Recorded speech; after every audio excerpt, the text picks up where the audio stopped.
Sure. Okay, so the first thing we just talked about was be careful that you don't get your torso too far in front of the ball too far back. Playing into a 30-mile-an-hour north wind, I get it. That would not be. You're going to move your ball and your spine around according to the wind conditions. Yeah.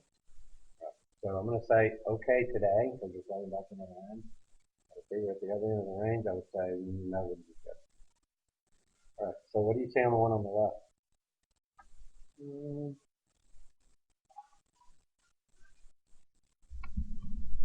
mm, Let's put it a little further up. How tall are you? 5'7". 5'8". Always Trevor with the short. What club do you have? 6 inch.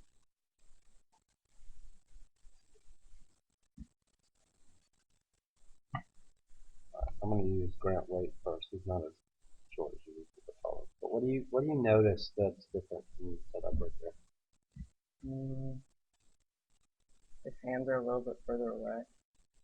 How much space do you have here? Not much. How much space is he got there? More. A bunch. Mm-hmm. So that contributes to a couple of different things in your swing. I look at his legs at address. There's two parts of this that's really important. But I think much of your swing flaws are created by your setup.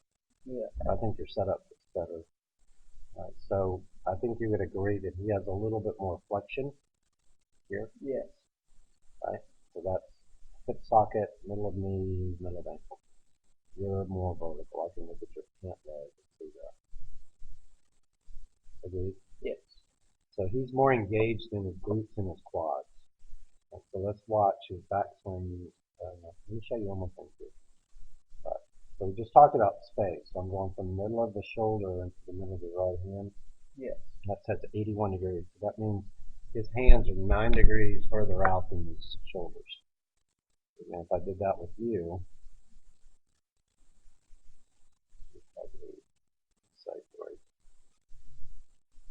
so by getting more knee flex, getting your hands further away, you're going to feel slightly further away from the ball. Mm-hmm. That make sense? Yes. So more knee flex, more hip bend, hands a little further away. So let's look at the takeaway here. I'm gonna brighten this up so you can see his leg.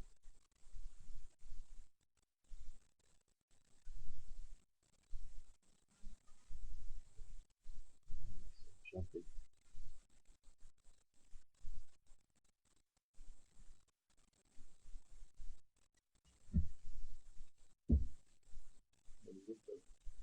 He's a little bit more flat, and I'm a little bit more vertical.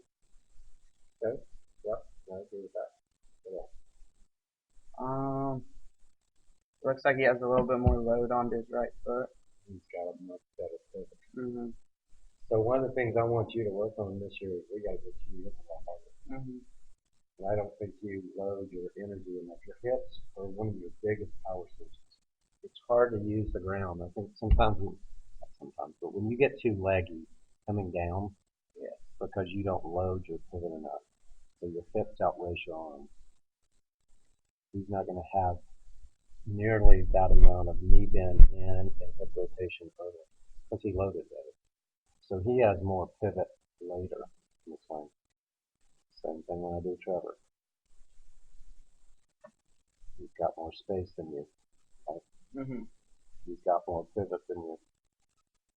I think one reason you swing your arms back further than they do is because you're trying to get your speed through your arms, and they're getting their speed through their turns. Mm-hmm. Agreed? Yes, sir. All right. So I think your posture helps change that. So we've got to get more bend in your hips, a little bit more bend in your knees, so you activate your glutes and your quads more, so you can use the ground more. You're not really able to use the ground when you're real straight-legged. Yeah. So I don't even want you to worry about your hands and arms right now. Not on the takeaway from this angle. Right now, let's look at it from a different angle on the other side. No.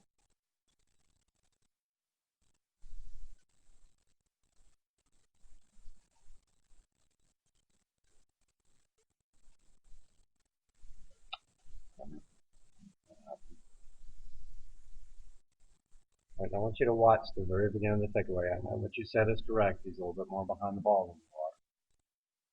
You can tell he's got more flexion in his leg. Right? Yes.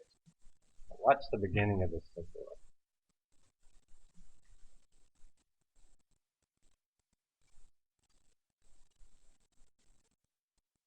Lifting it up.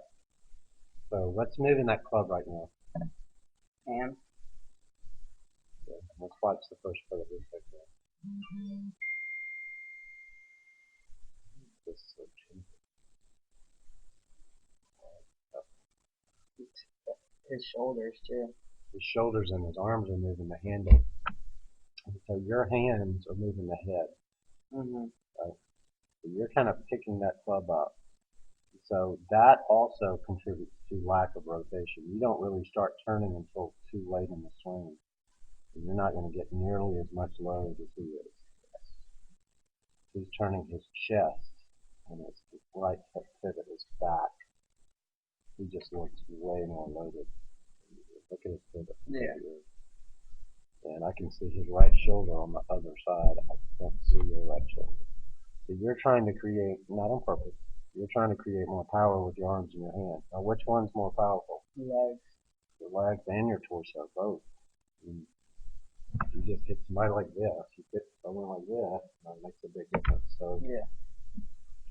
I think your path and your club face, even though you play with a pretty strong grip, pretty good. But that downswing flaw that you have of getting your legs and your lower body out racing your arms so much, because you don't really load enough. You don't really turn enough with your body.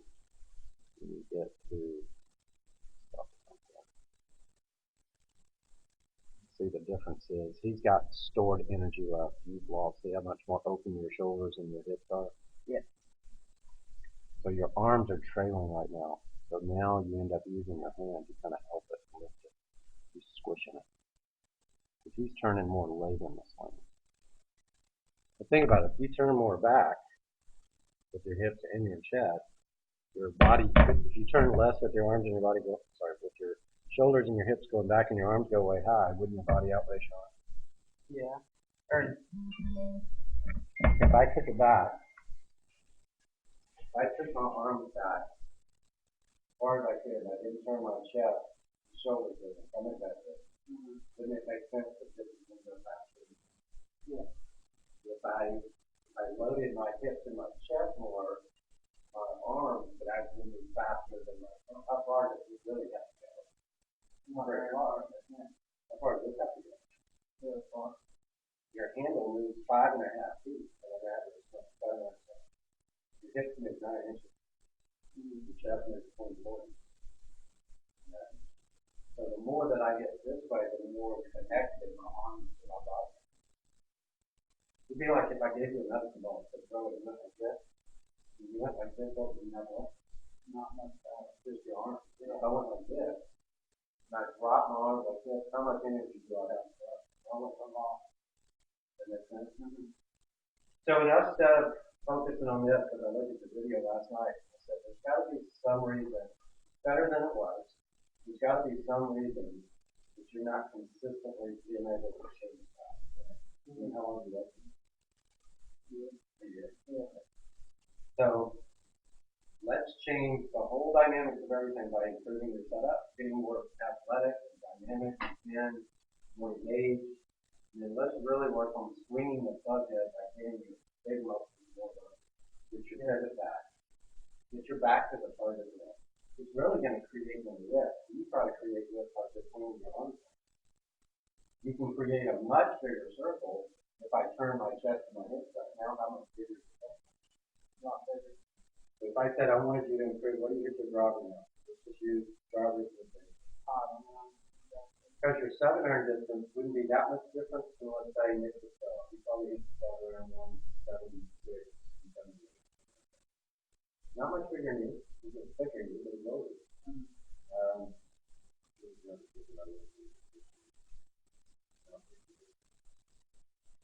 Michael Brown, yeah. Michael. When he first started coming in, he could hit a 700 145. Now he hits about 168. Because now he's on his net.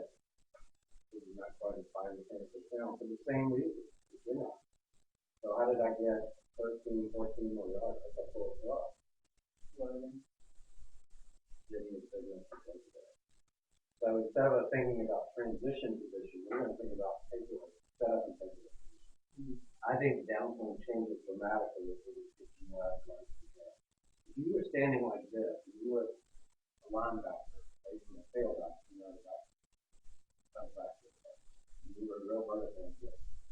I wouldn't even think about running around you. I just run over. Now, if you got like this, I'd probably run around you.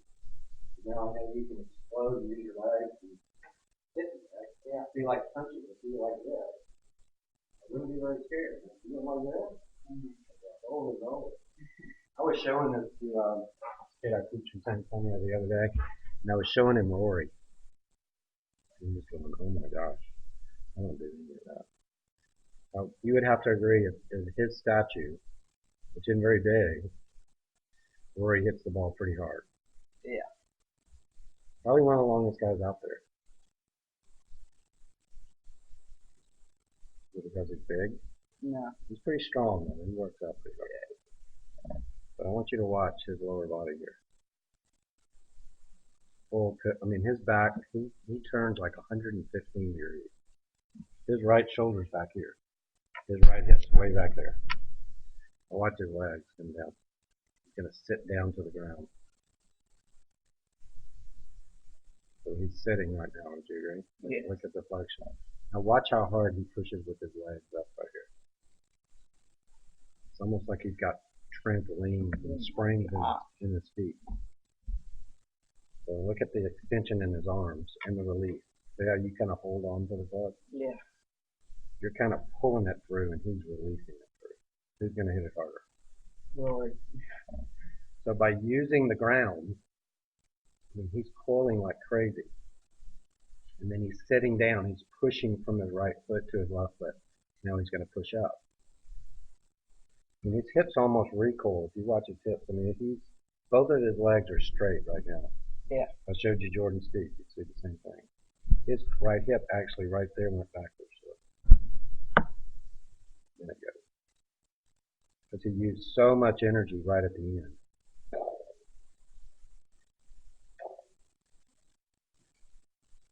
All right, so we're going to go work on